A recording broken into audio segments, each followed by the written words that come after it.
This is Gerardo Del Real with Resource Stock Digest. Joining me today is the CEO of Rockridge Resources, Mr. Grant Ewing. And I also have the pleasure of the president of Rockridge Resources, Mr. Jordan Trimble. Jordan, Grant, how are you this afternoon? Very good, thank you. We're good, thanks.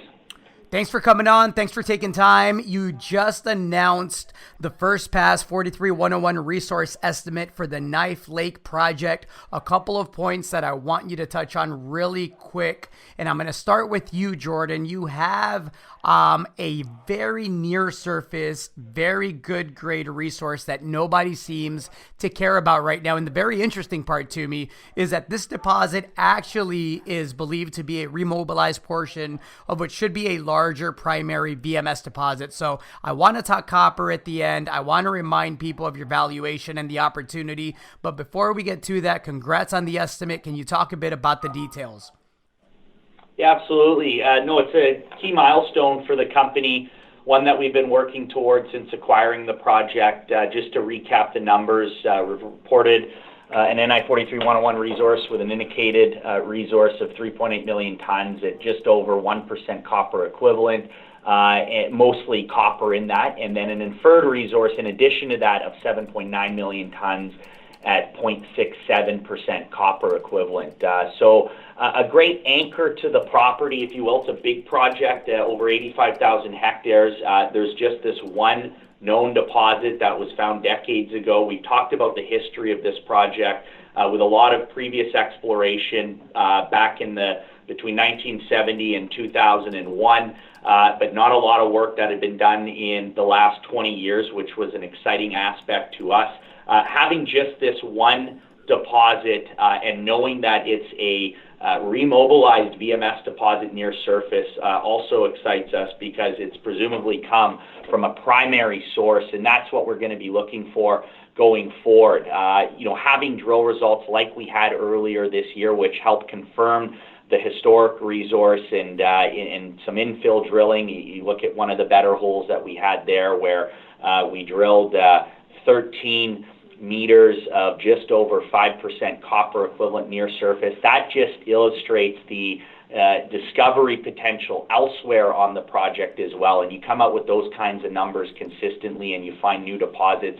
needless to say, the market's going to respond positively. But getting back to this resource again, it's a great anchor for us. It's a good starting point. It's near surface. I'll let Grant talk a little bit more specifically about the deposit, but I will note we are now shortly will be commencing our summer field program, which really is geared towards refining and prioritizing numerous regional exploration targets, again, looking for that primary source of mineralization and or looking for clusters of deposits, given that we have this one-off isolated VMS deposit. You never find VMS deposits in isolation. We're confident we can go out and we can find more.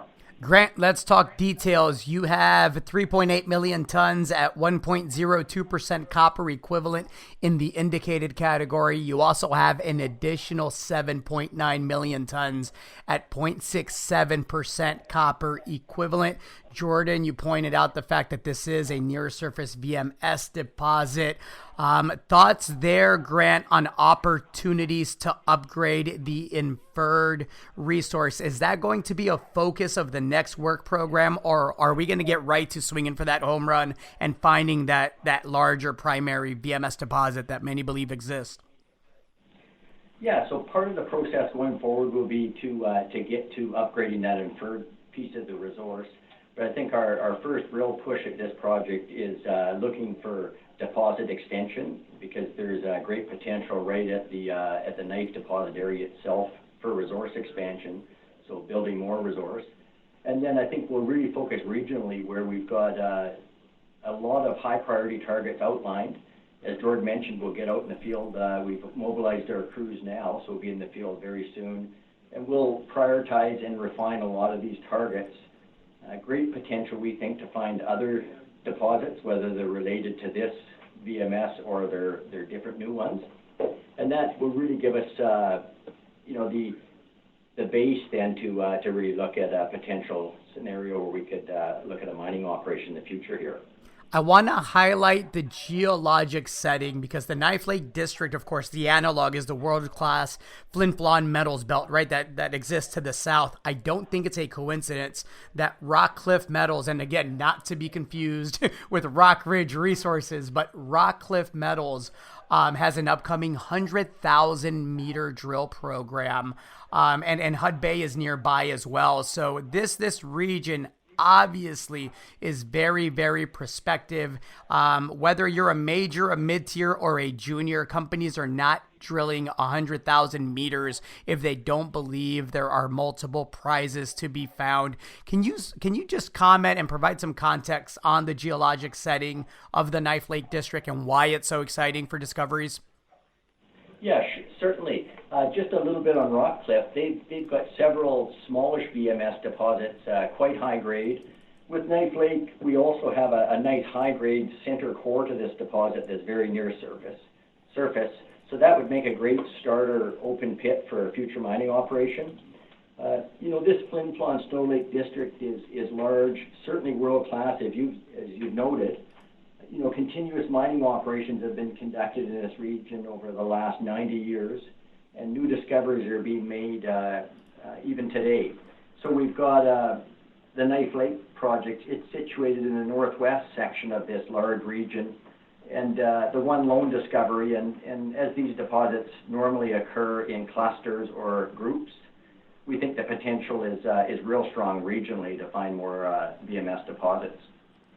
Excellent. And I'll just add to that, Gerardo, getting back to these regional developments, just from a market standpoint, that Rockcliffe 100,000 meter drill program, that's going to provide a lot of news flow from this jurisdiction over a pretty lengthy period of time coming up. You have, as we've talked in the past, Glencore in a partnership with Foran just south of us, Foran coming out with an updated resource recently. And then, Hud Bay has been in the area for many, many years. They're the big company in the Flin Flon jurisdiction in camp, and they had their recent discovery near their Lalor mine, which they're continuing to explore. So there's going to be a lot of news flow from this region, which I think will benefit Rockridge and its shareholders.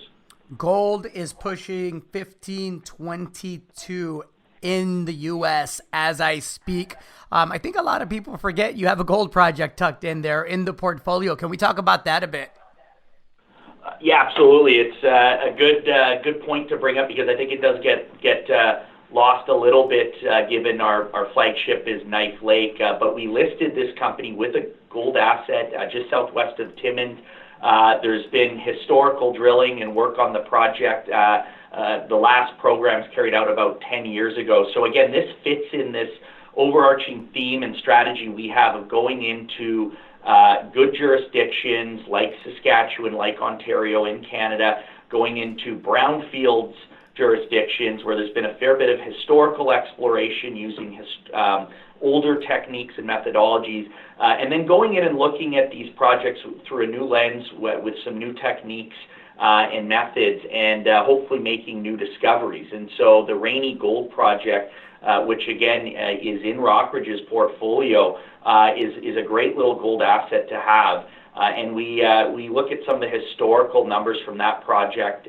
There was shallow drilling that returned 6.5 grams of gold over 8 meters. And so there's room to move. There's expansion potential and discovery potential. And it's not something that we want lost on shareholders in the market because it is in the portfolio. And trading at a $4.5 million valuation, needless to say, we're not getting much market appreciation for that project right now. But in this gold market, I think that can change quite quickly.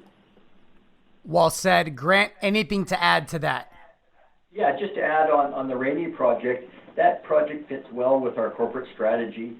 We're focused on mining jurisdictions that are friendly to mineral exploration and development. We're focused on geologic settings that have the potential to produce world-class discoveries. And the Rainy project fits well with that strategy. It's got great infrastructure. It's road accessible.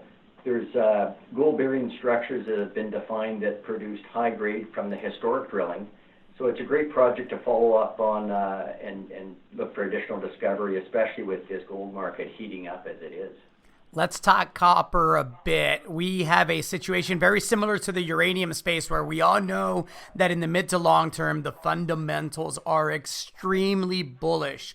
In the short term, however, of course, there's some issues and some speed bumps that we've bumped into. Can we talk a little bit about the overall copper space, what you're hearing? I know that I believe you were recently at the Sprott conference, and Mr. Robert Friedland gave a speech that was very well received, as it usually is. Any thoughts on the copper space?